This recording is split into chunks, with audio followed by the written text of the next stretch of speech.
This show is brought to you in part by viewers like you who joined a Patreon or become YouTube members. Thank you.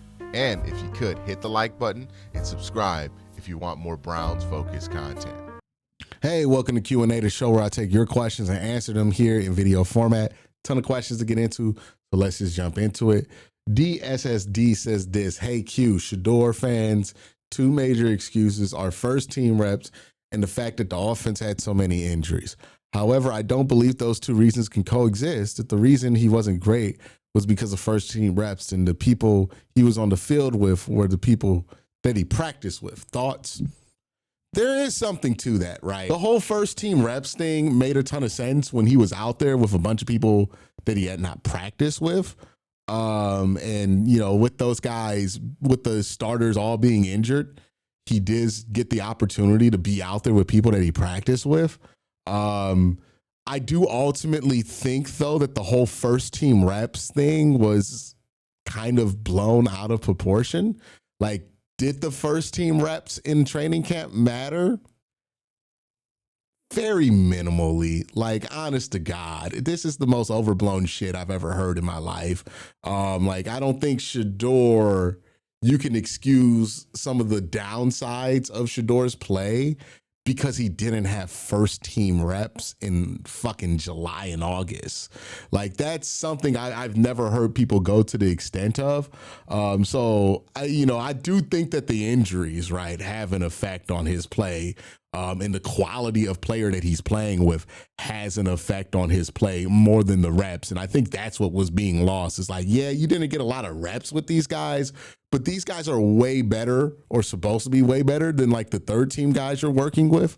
So it kind of cancels out any negative that you have from not having the first team reps. You know, it just does the whole thing. The excuses for Shadore, oftentimes they stem from something that is legitimate, but it just gets blown out of proportion. Like the whole offensive line thing with Shadore, right? Like, is the Browns offensive line great? No. Have they been good enough to get an evaluation on Shadore the last 3 weeks? I think so. You know, he's had a 3.5 second time to throw. You don't get that if your offensive line is a abject failure, right? Like, it's not been that bad, at least from a pass blocking standpoint. You want to make the argument for run blocking, I think there's more there. But for pass blocking, the numbers have been pretty solid. The tape has been okay. They don't handle blitzes well, but it's also a Shadore thing, right? Shadore has to handle some of these protections and figure out and get with his offensive linemen and understand when they're going to flip something or when he's going to flip something and when he's not.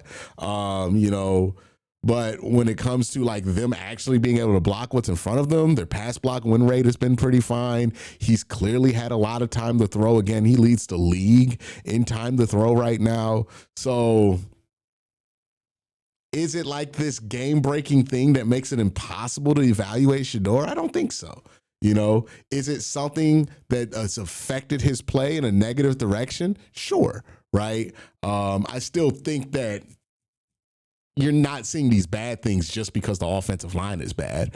Like his wide receivers not being the greatest. Again, has it been this thing that has maybe not gotten the most out of Shadore? Sure. Is it going to magically transform what we saw in the last 4 weeks? I don't think so. That's the constant battle, right? There's legitimate things that they're complaining about, but the extent to which they're saying those things are affecting the Browns offense is just way out of proportion. It's just not even close, right? It's just blown out of proportion. And that's really my whole thing is like, yeah, some of these things, like, you know, not getting first team reps, it should affect the quarterback, but 7 weeks, we're still talking about first team reps. Are you fucking kidding me? You know, I've never heard people complain about first team reps after 7 goddamn starts. We're talking about what? Almost 2 months of starts. Training camp's only like a month. You know what I mean? Like, he's had more starts in a longer period of time than training camp ever was. If we're talking about first team reps in his 7th and 6th fucking start, we've lost the plot.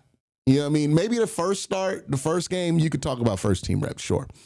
That second start, I don't want to hear shit about no first team. Well, not second start. The third, fourth start, I don't want to hear shit about first team reps.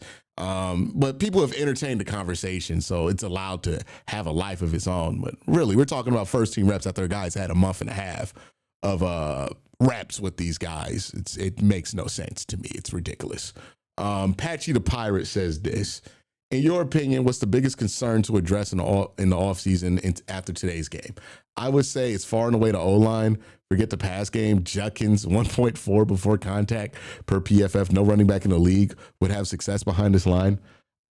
I think, number one, because this is just going to be the order of operations, is diagnosing why it is that the Browns were able to get so little out of what they had on this roster.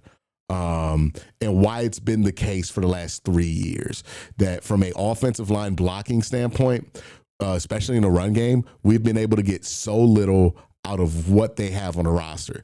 We're talking about when the Browns had Joel, had a center, like this is one of the most expensive offensive lines in the NFL. Why is it that we're getting so little out of it? Because it's not like we've started league minimum players on the offensive line the last 3 years, in the interior especially. So that goes to finding somebody through your new head coaching process, if you fired a coach, who can meaningfully adjust and fix the run game from a schematic standpoint. And then once you get what you want to do schematically, then you kind of merge that with what you want to do from a personnel standpoint. So that's really kind of the plan for the offensive line and what it has to be. Figure out what it is about Kevin's system that you think failed the offensive line in the run game, identify who it is that you think can adjust and fix these problems that the Browns have had in the run game, and then identify the personnel that you think can give the Browns a chance to have a better run game going forward, because it needs to be retooled from the bottom up, right? I don't think just throwing new players and keeping the same scheme at it is going to fix the problem. I don't think simply just fixing the scheme is going to fix the problem. I think it's going to take a ground up reinstallation of the entire thing, where you have to start from the bottom of like, okay, what went wrong? What needs to be adjusted? What do we need to adjust that? Because the offensive line and the run game being bad since 2023, given how much money the Browns have paid since 2023 for that offensive line, again, the heavy investment went to that offensive line, right? We're talking about cash. Outside of quarterback, the Browns spent the most money on offensive line since Andrew Berry's been here. And that means like there was investment there. Why wasn't that good? Over the last 3 years. Like, pass blocking has been fine over the last 3 years. It's been better than I think most people give it credit for, but the run blocking stuff has been terrible. And I think that has a lot to do with the way that it's structured, on top of the fact that our personnel got older and older, but still got to address it.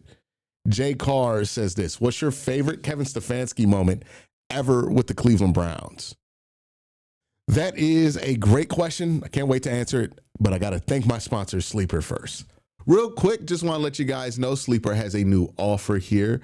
They're offering a free $20 entry, no deposit required. And also, if you're a first-time user, you also will receive a 100% match on up to $100 when you use the promo code Worst Take. Again, $20 free, no deposit required. Plus, first-time users also receive a 100% deposit match up to $100. Join Sleeper. I would have to say my favorite Kevin Stefanski moment ever with the Browns. It's either Maserati, where the Browns ran with Baker Mayfield. It was a pretty ballsy call from Kevin to run with the quarterback and to get the first down. I think it was like on a third down or a fourth down, to seal that game versus Pittsburgh and seal the Browns' first playoff game in a very long time. They were coming off of a disaster game because of COVID. All the Browns wide receivers got COVID like right before the Jets game. So this was the last opportunity for them to make it. and then they called Maserati, and that was a huge play. Baker Mayfield makes the play. You felt like the Browns after that were like just about to go on a whole nother like. I wish I could bottle how I felt after the 2020 season and like feel that again, because that was the most convinced that like the bad days were over I've been, was after the 2020 season. It came close after 2023 because they had overcome so much. I was convinced that like Kevin had this like voodoo magic about him that could get us to be decent no matter what. That ended up not being true. But 2020 was like, hey, we beat Pittsburgh in Pittsburgh. We came this close to beating Kansas City. I truly did feel like we were going to be a good team for the next 10 years after 2020. And I think Maserati was the one that like kind of where I kind of took it in like, oh, well, I think we're good. I think we're a good football team. We just beat Pittsburgh. I think we have a chance to beat them in Pittsburgh. You know, I feel really good about it. That was a great moment. I think the Jets game in 2023, another great moment. The 49ers game in 2023, another great moment. Where, you know, I think people were down on the season in 2023. Everybody was down on it. And then Kevin with PJ Walker, like these were the moments that made me feel like Kevin was going to be this elevator that can carry the Browns through the chaos that they were going to go through. 2023 had a lot of those moments where I'm like, oh, Kevin's the guy, right? Unfortunately, last 2 years haven't been that. And I think that's been really deflating for the fan base, right? You know, to get to that point after 2020, after 2023, where we feel like we're almost done, like we're going to be a normal franchise, and to be here where it feels like we're back to square one, that sucks, man. Nobody's happy about, you know, potentially Kevin being fired or feeling like Kevin's going to be in a lame duck year if he doesn't get fired. Kirko Chain says, what receiver would you want to target in the draft? I like Carnell Tate the best, especially as an outside receiver. I like Tyson as he concerns me with his injury history. I really like Mekhi Lemon. I would say from my just watching college football, haven't really gotten to get into the tape. I'll just give that disclaimer out there. But from my just like watching college football, I think that from what I've seen, Mekhi Lemon is the best playmaker in this class at wide receiver.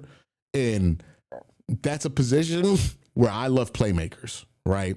I love guys who can just get out there and straight up make plays. All right. Kyler Murray, this from Jeffrey Champion. Would Kyler Murray be someone you would throw an offer to bring? Or do you take a look at Trinidad Chambliss? I love the videos. Keep up the great work. I have not done a ton of work on Trinidad Chambliss. So I cannot speak on how I feel about him. But Kyler Murray, would he be somebody with an offer? If you get an offer that's like stupid for Kyler Murray, that like you can't turn down, then you can't turn it down, right? Like if the Cardinals offered you Kyler Murray and Marvin Harrison Jr. for like a second round pick, sure, buddy, we'll take it. Now, I think the Cardinals would also have to eat money. Basically, if the Cardinals offered you for a second round pick what the Rams offered the Lions for Matt Stafford, sure. Right? Sure. I don't see it happening, but sure. You know what I mean? If Kyler Murray becomes a free agent, you could sign him for $20 million. Sure. Right? As long as you're not locking yourself into a long-term deal here. Will Kyler Murray be the best quarterback that you can have? No. Will he be a playmaker at the position? Maybe, right? You know, it sure beats like trading for Mac Jones to me. Like, I don't really love the idea of trading for Mac Jones.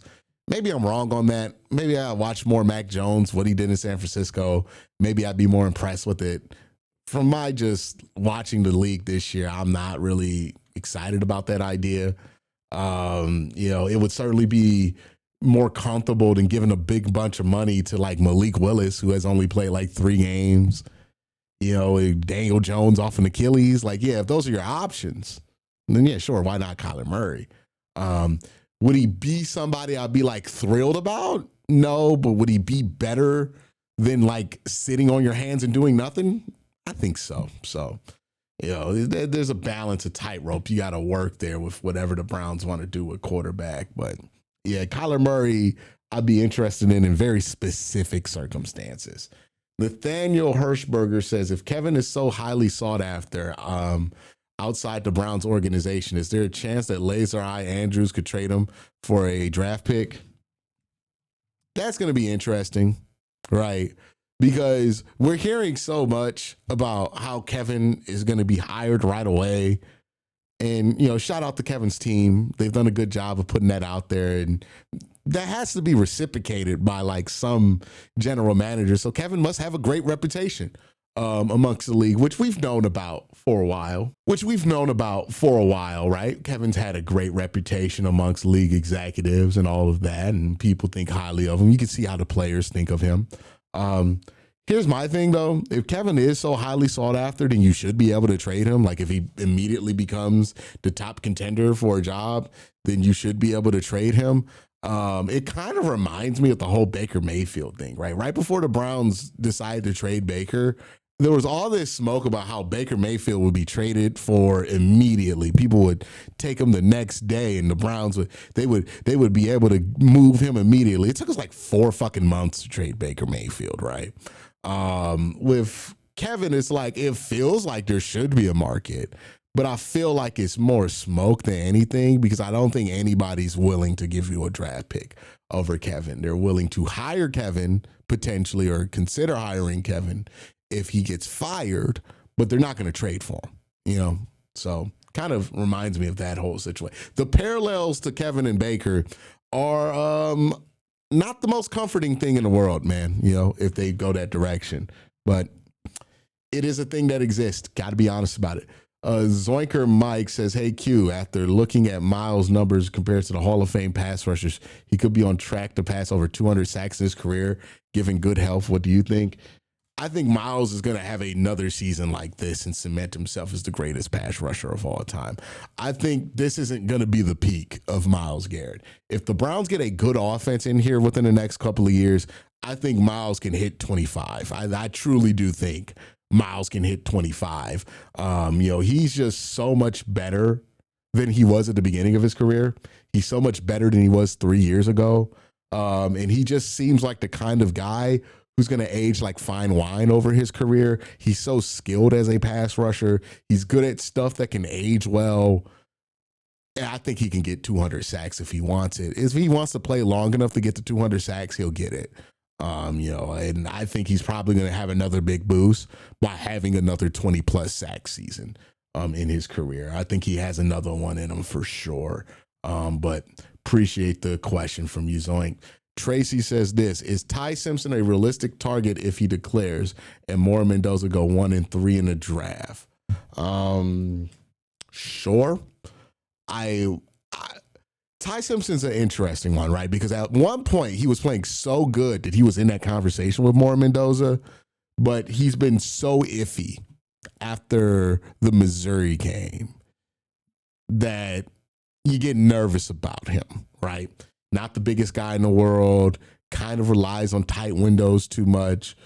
I worry that the conversation that people are going to end up having about Ty Simpson, again, I'm not done with my evaluation of Ty. I'm still working on it.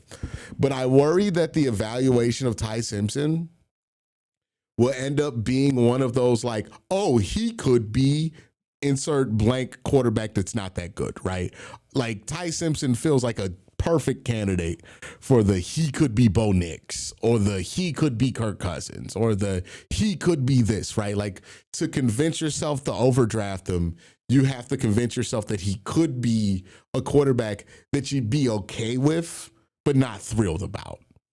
And that's kind of where Ty Simpson sits. I think he's more of the streaky variety of quarterback. I think he will have some streaks where he's really good, have some cold streaks. That's kind of where the Bo Nix in him is. Like Bo Nix is a very streaky quarterback, has some throws where you go, oh my God, Bo Nix is actually good. Has some throws where you're like, Bo Nix is the worst quarterback I've ever seen, right? Like he's a perfect quarterback for discourse.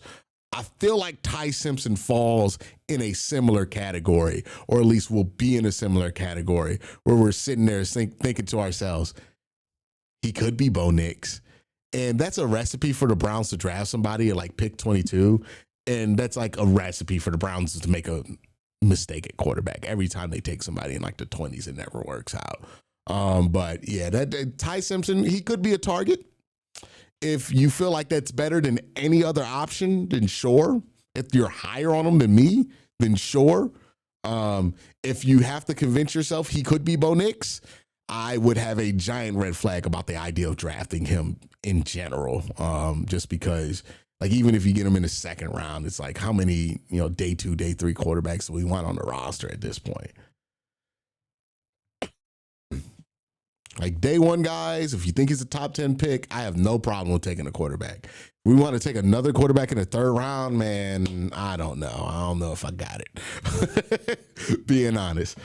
Big Griff says this. Hey, Q, if we end up running it back with Shadore this year and he doesn't take the step we want, will we have to tear it all down, or is there a path to a quarterback in the 2027 draft?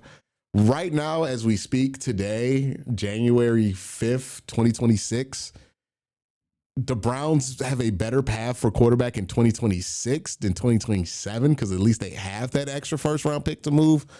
2027 gets difficult because the Browns aren't in a position to get the quarterback outright, which if they improve the roster, they're probably not going to be good enough. If they weren't bad enough this year to get that pick, right? They were a 5-win team this year. The odds that they're going to be worse next year when all this talent's going to get older, you're going to add more draft picks to the roster, you're going to add about, $70 million of talent and free agency. The idea that that team's going to get worse and get a draft pick that can get you a quarterback in 2027, when they weren't bad enough to do it in 2026, I think is a bit far-fetched. Which means the year where you have the extra draft pick to trade up is probably your better bet.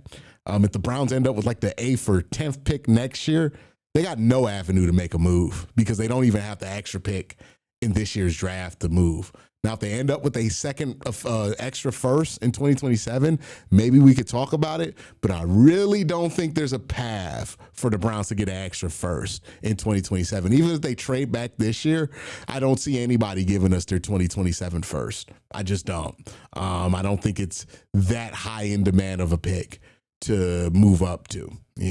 We'll see. Maybe the market heats up and there's actually a chance. I hope that's the case. If the Browns do look at 2027, they got to have an extra pick in that year's draft. But given that they don't right now, I don't think there's a better path to a quarterback in 2027 and 2026.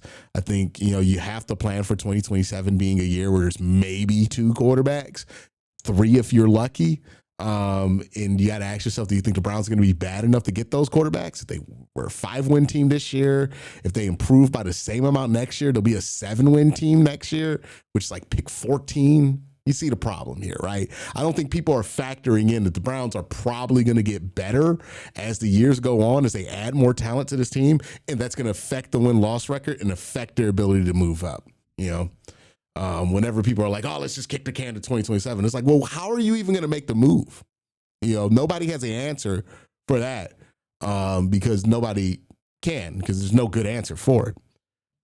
Retro Gaming Genesis says, as much as I am done with Stefanski, I think the fans need to remember that it can always be worse. We should only pull the trigger if there's a candidate that we're confident in are leading our team better than he has. I do think we need to remember that it can be worse. I don't think that needs to be a reason that you don't fire Kevin Stefanski. I think that is probably the worst reason not to fire a coach. If you're keeping a coach, I want you to keep a coach because you fully believe in that coach. You think that that coach has the vision. He has the stuff. He just needs the more talent. You believe in him. You're committed to him. If that's why you want to keep a coach, fucking do it. I will be behind it if that's the motivation for it. If you're only keeping a coach because you're scared of what else could happen, then that is a brand of decision-making that I cannot get behind because it's just being scared. Like, you don't believe in this guy. You don't think he's any good. You don't think he's going to be able to fix your problems, but you want to keep him because you're scared of having worse. That is a bad idea, right? It's like, it's like staying with somebody for a long time that you don't want to get married to. Like if you're with somebody over a couple of years or 2-3 years and you can't see yourself being married to them, staying with them because it could be worse is crazy. Go find you somebody you could get married to, right? You know what I mean? Like I'm not going to stay with somebody for like years if I can't envision myself getting married to them. And that's kind of what Browns fans are advocating that the Browns do. We don't like Stefanski enough to want to marry him, right? Nobody's making the argument. Not a lot of people are making the argument that Kevin Stefanski is actually a great coach and we should keep him because we should believe in his vision. We are saying in the most part, we are scared to fire Kevin because it could be worse. That's not a good reason. Right? That is not a good reason. That is like, oh, I stayed with somebody I wasn't serious about forever, made them think I was going to marry them when I wasn't because I was scared that I wouldn't find somebody, and I'm not going to leave that person until I cheat on them and find somebody I actually like. That's crazy. That's great. That's how you ruin lives, like making decisions like that. That's not how you should operate in life. That's not how you should operate with a head coaching hire, right? If you don't believe in Kevin Stefanski anymore as an organization, if you don't think he has the goods, it's time to go. Let's go search for somebody you think does. Maybe that person's out there and it's an easy hire. Maybe you got to work a little harder to fucking find the person. But you're not going to find them if you're hanging on to somebody you don't fucking believe in. And right now, it does not feel like the organization believes in Kevin Stefanski. Feels like some of the players might, especially the veteran players, but don't really feel like the organization's buying in. And if that's the case, you got to let it go.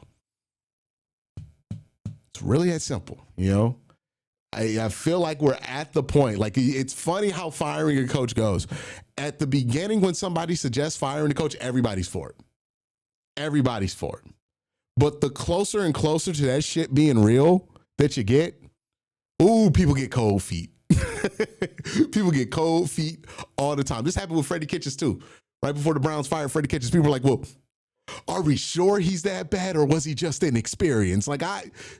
It's right before they about to fire the coaches when everybody has cold feet and rethinks the decision, right? And with Kevin, the cold feet is a little bit more legitimate because he's actually not a bad head coach. It's just, I don't know if they think he can fix the problems that are ahead of them. And that's the big problem. Brian says this, Q, if Kevin is fired, what is your realistic head coach you want to replace him with? Because I'm guessing they go with the offensive mind, and the options are not the best. Just want your opinion on who we should bring in, and if we will be able to, because we're not a number one open head coaching destination if it happens. So another thing about head coaching searches that I feel gets overrated is who has the best destination, right? Now, there are two types of head coaching destinations, and one does get preference over the other, right? There are head coaching opportunities that open up that have quarterbacks, and there are head coaching opportunities that open up that don't have quarterbacks. They're not ranked though, right? Like if you are a team that has a quarterback that's looking for a head coach, you're going to have a much easier time. People are going to want that job, right? Bengals fire Zach Taylor. It's going to be real easy to find somebody who wants to coach Joe Burrow, right? If any team that doesn't have a quarterback has a job that opens up, it's going to be a lot more hesitation. There are teams that have quarterbacks that are looking for jobs, teams that don't. How many teams are out there that have quarterbacks that are legitimately looking for a head coach right now? I can't think off the top of my head if there are any. I'm trying to think. I don't think there are, right? But keep in mind, Jim Harbaugh is a great example of this, right? Jim Harbaugh takes the job from Michigan to LA because he has Justin Herbert there, right? Really easy jump for him to make. That's the tier that matters, right? Teams with quarterbacks, teams that don't. There is not a ranking within the teams that don't have quarterbacks. So the Browns are in the pile of teams that don't have a quarterback. They will have to sell this job to somebody willing to take it while the team doesn't have a quarterback. But it doesn't mean that their job's any less valuable to anybody than the Giants job or something like that, right? It's the same level of job.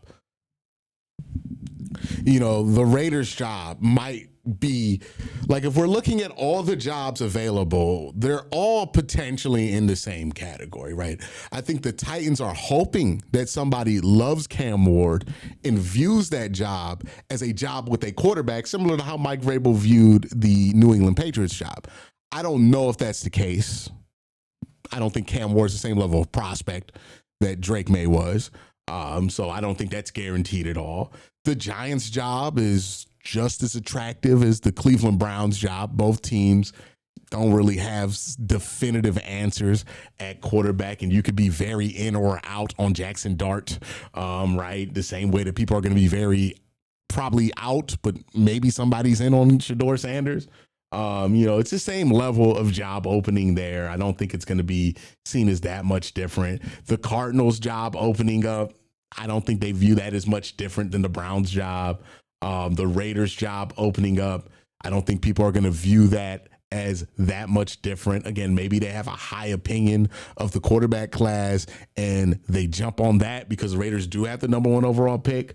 But it's possible that some of the head coaches that are available don't have a high opinion of this quarterback class, and don't really view that as a job with a dead set quarterback, because it's not like Andrew Luck's up there. I love Mendoza. I think he's going to be a really good player, but he's not the unanimous number 1 overall guy. He is a consensus number 1 overall guy at this point, but not a unanimous one. The Falcons job opening up with Raheem Morris, again, that's a job without a quarterback. All of these jobs are basically the fucking same. So the idea that it's going to be ranked in these coaches' minds based on like the Browns roster or whatever people are ranking these by is wrong. What the job opportunity is going to be ranked by these guys is what the interview was like, right? How good was the interview? How good was the plan from the teams? How good, like the Browns are going to be able to sell themselves into being a desirable job or not. Also, the money is going to be a factor in here. The Browns aren't really competing with that many teams right now in this head coaching cycle that are in that first tier of jobs, right? The teams with quarterbacks, like definitive quarterback answers.